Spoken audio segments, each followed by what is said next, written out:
Good morning मेरे प्यारे बच्चों, आप सभी का स्वागत है मैथ्स विद गौरव सर में। आज हम बात करने वाले हैं सबसे इम्पॉर्टेंट प्रॉफिट एंड लॉस की। और जब आप बात करते हैं प्रॉफिट एंड लॉस की तो कुछ बातें ही बेसिक्स है, वो मैं थोड़ी देर के लिए समझा देता हूँ 1 मिनट में। जैसे एक वर्ड है प्रॉफिट, वर्ड बहुत सिंपल है कि प्रॉफिट वर्ड का मतलब होता है या लॉस वर्ड का मतलब होता है आप कुछ ना कुछ जरूर बाई कर रहे हैं, और यदि आप कोई ना कोई चीज़ खरीद रहे हैं तो आपने पक्का एक कॉस्ट लगाई होगी जिसको आप बोलते हैं कॉस्ट प्राइस, जिसको आप हिंदी में बोलते हैं लागत मूल्य। बिल्कुल आप लगाएंगे ही लागत मूल्य। आपने क्रय मूल्य लगाया होगा, लागत मूल्य, क्रय मूल्य। और जब भी आप कोई चीज़ खरीदने जाते हैं तो आप सीपी एक इन्वेस्टमेंट करते हैं, एक मूल्य पर लगाते हैं। यदि उसको आपने कम में बेच दिया, सेल किया, और इसीलिए इसको बोलते हैं सेलिंग प्राइस। क्या बोलते हैं? सेलिंग प्राइस मतलब विक्रय मूल्य। अब यार खुद सोचो, यदि मैंने दो ही तो कंडीशन हो सकती है, या तो कॉस्ट प्राइस ज़्यादा हो या तो सेलिंग प्राइस ज़्यादा हो। यदि आपकी कॉस्ट प्राइस ज़्यादा है सेलिंग प्राइस से तो आपको क्या हो रहा होगा? हानि हो रही होगी, मतलब लॉस हो रहा होगा। बहुत सिंपल सी बात है। यदि ये कहता हूँ और मैं ये कहता हूँ कि साहब नहीं, सेलिंग प्राइस ज़्यादा है तो हमको प्रॉफिट हो रहा होगा, मतलब लाभ हो रहा होगा। ये बात बड़ा इंपॉर्टेंट है। जब आप कहते हो आपको लॉस हो रहा है, इसका मतलब ये होगा कि आपका सीपी जो होगा वो सेलिंग प्राइस से आपका ज़्यादा होगा, और यदि प्रॉफिट हो रहा है तो आपका सेलिंग प्राइस आपकी कॉस्ट प्राइस से ज़्यादा होगा। तो ये एक बेसिक चीज़ थी, और कितना ज़्यादा होगा और क्या होगा तो यहीं से बन जाता है प्रॉफिट परसेंटेज। मैं इसको 1 मिनट के लिए किनारे करता हूँ, थोड़ा सा समझ आ जाए, फिर उसके बाद हम लोग इस पर वापस आ जाएंगे। एक छोटी सी बात ये है कि व्हाट इज प्रॉफिट कितना होगा? Selling price minus cost price, विक्रय मूल्य माइनस क्रय मूल्य, यही तो आपको देता है प्रॉफिट। और यदि विक्रय मूल्य कम हो गया, विक्रय मूल्य ज़्यादा हो गया तो माइनस में आ गया ना। बोलो ना, यदि क्रय मूल्य ज़्यादा हो जाए, विक्रय मूल्य कम होगा तो माइनस में आएगा ना। और यदि माइनस में आएगा तो क्या हो जाएगा? लॉस। इसका मतलब यदि इसकी वैल्यू प्लस में आ रही है तो प्रॉफिट हो रहा है, और इसकी वैल्यू यदि माइनस में आ रही है तो लॉस हो रहा है। सिंपल सी बात। कितना प्रॉफिट एंड लॉस होता है? सिंपल सा। यदि आपने लिखा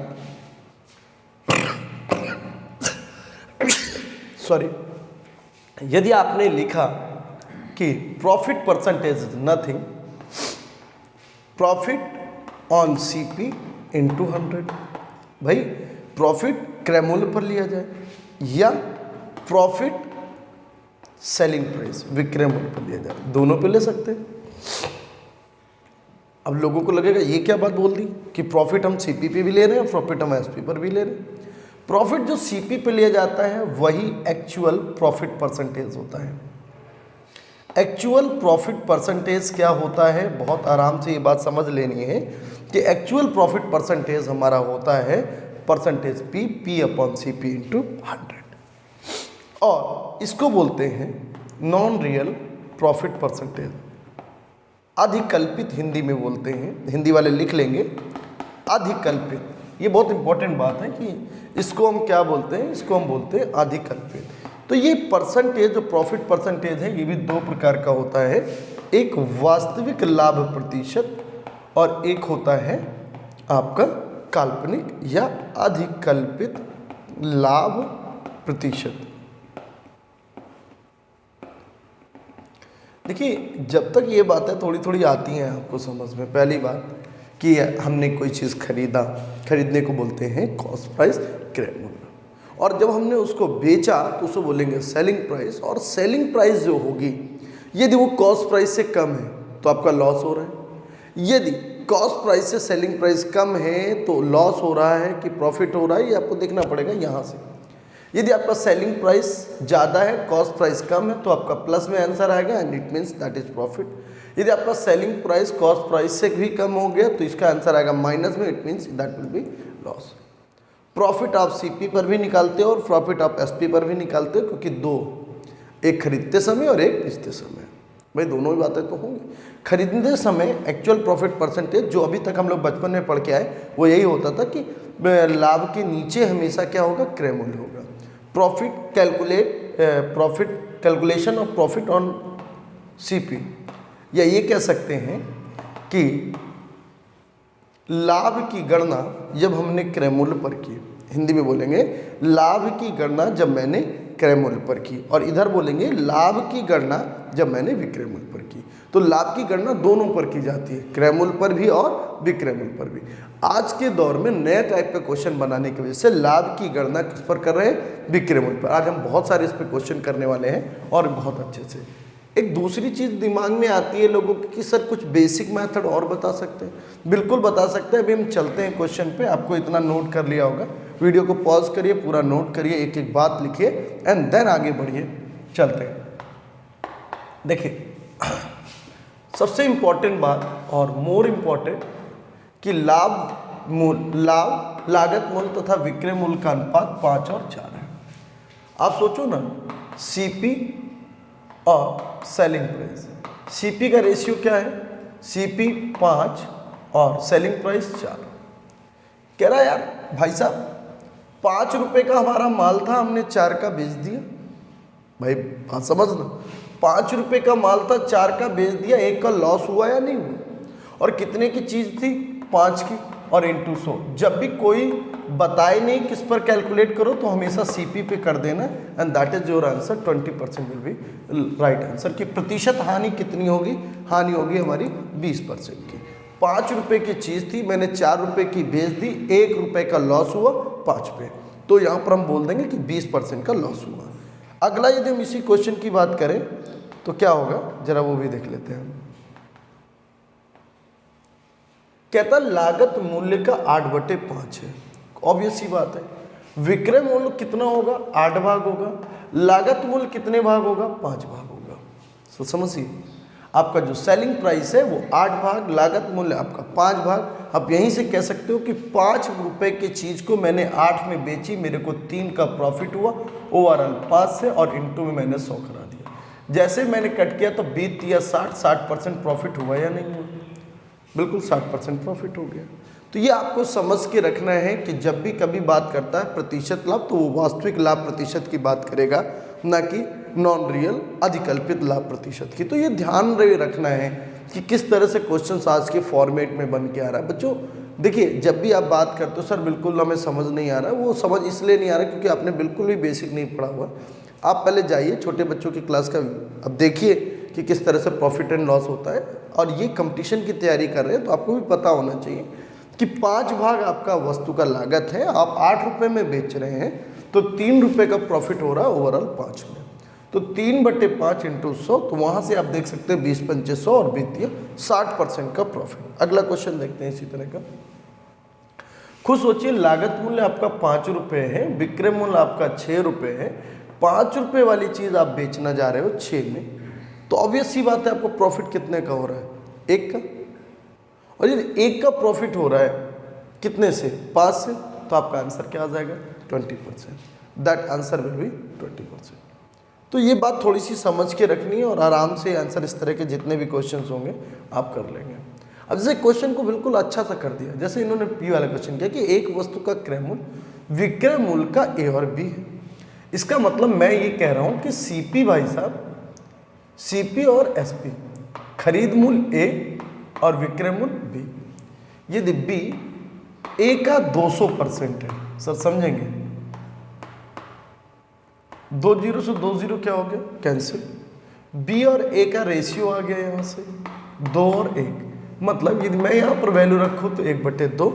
एक की चीज़ को मैंने 2 की बेची, 1 का प्रॉफिट हुआ 1 पे इंटू 100, कितने परसेंट, 100%।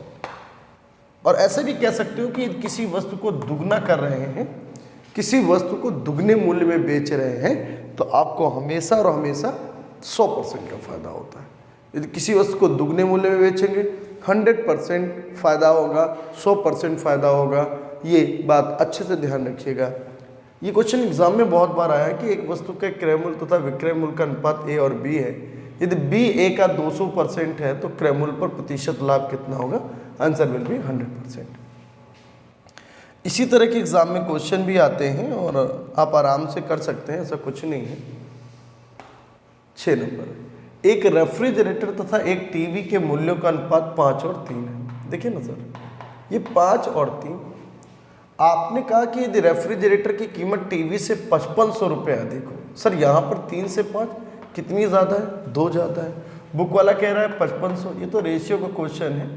1 बराबर 2750 रुपये, और यदि 5 हिस्से आपको निकालने हैं तो 5 0 0 5 25 5 7 35 10 13,750 रुपये will be the right answer. बिल्कुल सिंपल सा क्वेश्चन है कि सर एक रेफ्रिजरेटर है और एक टीवी है और उनके मूल्यों का अनुपात 5 और 3 है। यदि उनका अंतर 2 का है, बुक वाला 5500, 1 भाग बराबर 2750, 5 भाग बराबर 13,750। अगला क्वेश्चन, अब देखिए ना, बड़ा अच्छा क्वेश्चन लिखता है कि 10 वस्तुओं का लागत मूल्य, लागत मतलब सीपी, का मतलब होता है गुणा, 9 वस्तुओं के विक्रय मूल्य के बराबर है सेलिंग प्राइस। यदि सीपी और एसपी का आप रेशियो देख लें तो 9/10, कॉमन सेंस ये कहता है कि प्रतिशत लाभ क्या होगा। 9 की चीज को 10 का बेच दिया, इसका मतलब 1 का प्रॉफिट हो रहा है 9 पर, और इनटू क्या कर दिया 100, तो कितना आएगा? 11 सही 1/9%। तो 11 सही 1/9%, तो ये प्रतिशत लाभ है।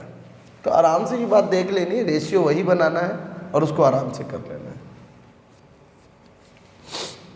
चलिए अगला देखते हैं। 10 संतरों का बिल्कुल सेम क्वेश्चन है, तो ज़्यादा कोई टेंशन नहीं। इस बार विक्रय मूल्य पहले लिख दिया, उससे क्या फ़र्क पड़ता है सर? हम तो पहले ही सोच के चल रहे हैं कि हमें सीपी और एसपी का रेशियो निकालना है। जब सीपी और एसपी का रेशियो निकालना है तो 10/13, 10 का माल 13 का बेच रहे हैं, 3 का प्रॉफिट हो रहा है ओवरऑल 10 पे, इंटू 100 कर दीजिए, कितने % प्रॉफिट हुआ? 30%। तो इस तरह से आप देखते हो कि बहुत ही आसान और बेहद क्वेश्चन है, और थोड़ा सा आप रिवीजन ट्रैक पर हैं तो आप ये ध्यान रखेंगे कि किस तरह से क्वेश्चंस को करना है। 10 संतरों का विक्रय मूल्य 13 संतरों का मतलब क्या होता है? इंटू होता है, आप आराम से कर सकते हैं। अगला देखिए,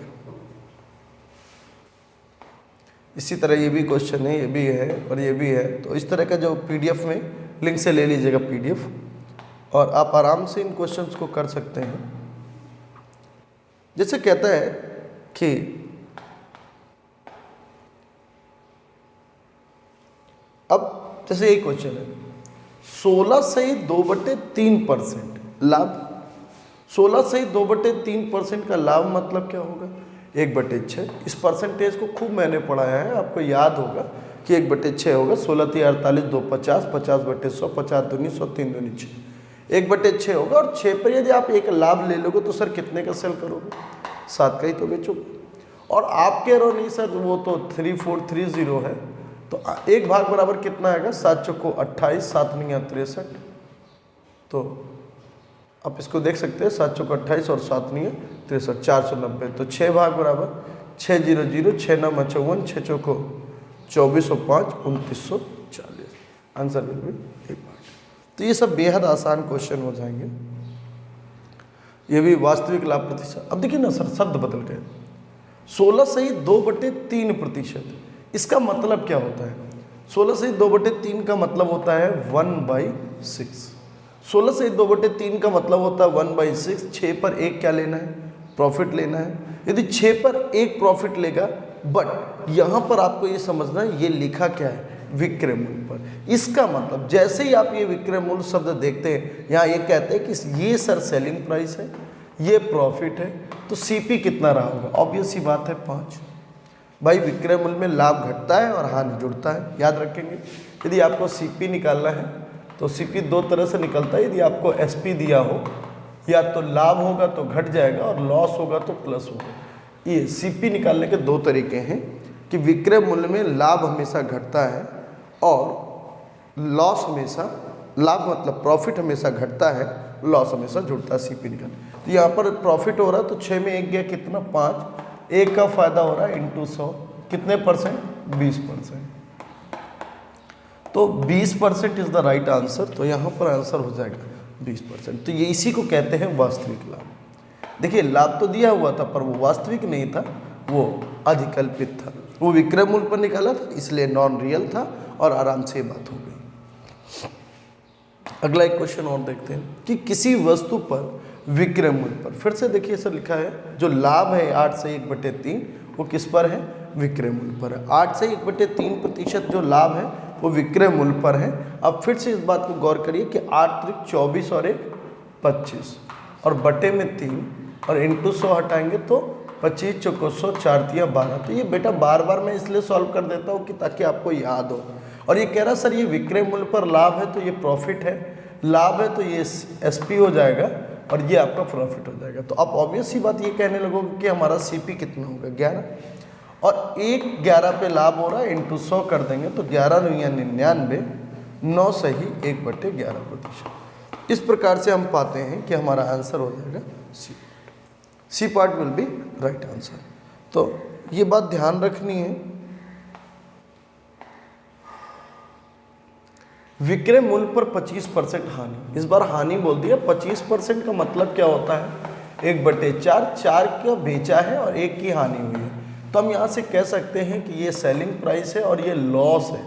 और जब लॉस होता है तो मैंने बताया था वो जुड़ जाता है, तो 4 और 1 5 इंटू में क्या कर देंगे 100, 5 20 25। तो यहाँ से कह सकते हैं जितना 25% हानि होगा एक्चुअल परसेंटेज हानि 20%। तो ऐसा नहीं है कि कठिन है बहुत या फिर दिक्कत हो रही, बस ये ध्यान रखना है कि क्रय मूल्य पर लाभ हानि है कि विक्रय मूल्य पर। यदि विक्रय मूल्य पर है तो ये विक्रय मूल्य हो गया, ये लॉस हो गया, तो क्रय मूल्य क्या होगा 4 और 1 5। आपको मैंने बताया सीपी निकालते समय इस बात का विशेष ध्यान रखना है कि एसपी दिया गया है, यदि प्रॉफिट हो रहा है तो उसे घटा देंगे और यदि लॉस हो रहा है तो उसे जोड़ देंगे। तो इस तरह से हम इसको करते हैं। अगला देखिए, देखिए जो इस तरह के क्वेश्चंस होते हैं वो कुछ ज़्यादा ही अच्छे होते हैं। एक और अच्छा सा क्वेश्चन था इसमें 17 या 18 नंबर पे, 72 वस्तुओं को बेचने पर 9 वस्तुओं के विक्रय मूल्य का लाभ होता है, लाभ प्रतिशत ज्ञात करो। सर बड़ा सिंपल सी बात है बट लोगों को समझ नहीं आती कि इसमें तो वस्तुओं की संख्या दी गई है, आप मूल्य कैसे निकालोगे।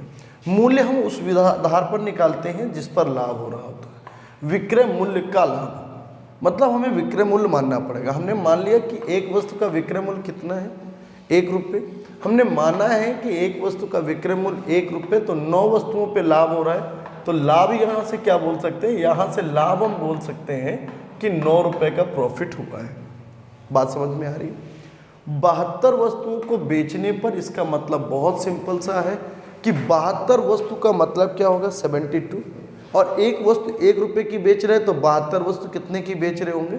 ऑब्वियस सी बात है, यहाँ पे हम ये कह सकते हैं कि जो सेलिंग प्राइस है वो 72 रुपये आ रहा होगा। अब आप यहाँ से देखिए ना सर क्रय मूल्य क्या होगा। क्रय मूल्य हमने बताया था अभी अभी आपको कि आपको सीपी निकालना हो और एसपी दिया गया हो, प्रॉफिट हुआ हो तो आपको घटाना पड़ता है। तो 63 रुपये की चीज़ रही होगी तभी 9 रुपये के लाभ लिया होगा और 72 रुपये का बेचा होगा। यहाँ से ये कह सकते हो कि what is the profit percentage, तो आप आराम से कह सकते हो कि profit percentage is nothing, simple 9 रुपये का लाभ हुआ टोटल कितने में 63 रुपीज़ में, और इंटू 100 जैसे किया तो 9 7 63, आंसर आ जाएगा 14 सही 2/7%। बस ये बात ध्यान रखनी थी कि किसको 1 रुपये मानना है। यदि 9 वस्तुओं के विक्रय मूल्य के बराबर लाभ होता है तो 1 रुपये विक्रय मूल्य मानना है। यदि यहीं पर हो जाता 9 वस्तुओं के क्रय मूल्य के बराबर लाभ होता है तो क्रय मूल्य को 1 रुपये मानना है। कोई दिक्कत ही नहीं होता ऐसे क्वेश्चन में, केवल डरने वाली बात ये हो जाती कि सर कैसे करें। आपको लाभ और क्रय मूल्य चाहिए होता है। यदि विक्रय मूल्य आपने वहाँ पर निकाल लिया है तो क्रय मूल्य निकालना कठिन नहीं। आप विक्रय मूल्य में से यदि लाभ घटा देंगे तो क्रय मूल्य आ जाएगा, विक्रय मूल्य में से लाभ घटा देंगे तो क्रय मूल्य आ जाएगा। बात समझ में आ रही है ना अच्छे से। तो ये बात और आपको समझ में भी आ जाएगी, ऐसा कुछ नहीं।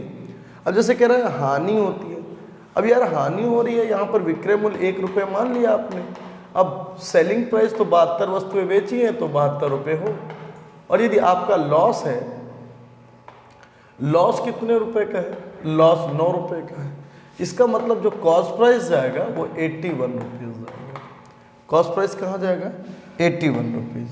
और यदि 81 रुपये कॉस्ट प्राइस जाएगा, विक्रय मूल्य की हानि होती है, हानि प्रतिशत क्या होगा, लॉस परसेंटेज। आप खुद समझिए ना, लॉस परसेंटेज क्या होगा। आप कह रहे हो 9 रुपये का लॉस हुआ है, 81 रुपये की लागत, और यहाँ से जब सॉल्व करोगे तो 11 से ही 1/9% की हानि। तो आंसर विल बी 11:1/9। तो बहुत आराम से ये क्वेश्चन हो जाता है और इजीली। बट यहीं पर ये जैसे यहाँ पर दे दिया क्रय मूल्य, अब लड़के के आते निकल आती मुँह से, भाई आप खुद सोचो ना, क्रय मूल्य कितने रुपए है सर, 1 रुपये ही तो मानेंगे। और यदि लाभ की बात कर रहे हैं तो लाभ हमारा कितने रुपए हो जाएगा, लाभ हमारा हो जाएगा 9 रुपये। यदि लाभ 9 रुपये है और आप 72 वस्तु खरीदे होंगे तभी तो 72 वस्तु बेच रहे हैं, तो ये कह सकते हैं कि 72 वस्तु खरीदने में उसके 72 रुपये लगे होंगे। तो यहाँ से ये कह सकते हो, क्योंकि हमें क्रय मूल्य पता है तो हम यही कह सकते हैं कि 72 वस्तुओं का 72 रुपये ही क्रय मूल्य होगा। तो इसमें कुछ घटाना जोड़ना ही नहीं, जब क्रय मूल्य ऑलरेडी दिया गया है तो क्या घटाना जोड़ना, सीधा प्रॉफिट परसेंटेज 9/72 इंटू 100 कर देंगे, कितना आ जाएगा 12.5%। इसमें कोई कठिन बात थोड़ी ना है, 12.5% will be the right answer. तो बहुत ईजिली और बहुत अच्छे से आ जाता है, बट ये बात यदि हमें समझ आने लगती है तब। तो इसी तरह के क्वेश्चंस बने हुए हैं और आपको यही सब क्वेश्चन करने होते हैं वहाँ पर। तो बस ध्यान रखिएगा कि कब हम सीपी बोलेंगे, कब एसपी बोलेंगे। एक ये अच्छा सा क्वेश्चन है, आप कमेंट में ज़रूर बताएं कि आपने इसका आंसर क्या निकाला है, और फिर इसको आगे कल कंटिन्यू कर लेंगे। बट आप जा कर के जो भी बुक्स आपके पास में हैं उनको करिए और अच्छे से बनाइए, ठीक है। पूरी उम्मीद है आपको मज़ा आया होगा और आगे भी क्लास में कंटिन्यू करेंगे कल। तो तब तक के लिए शुक्रिया, थैंक यू सो मच।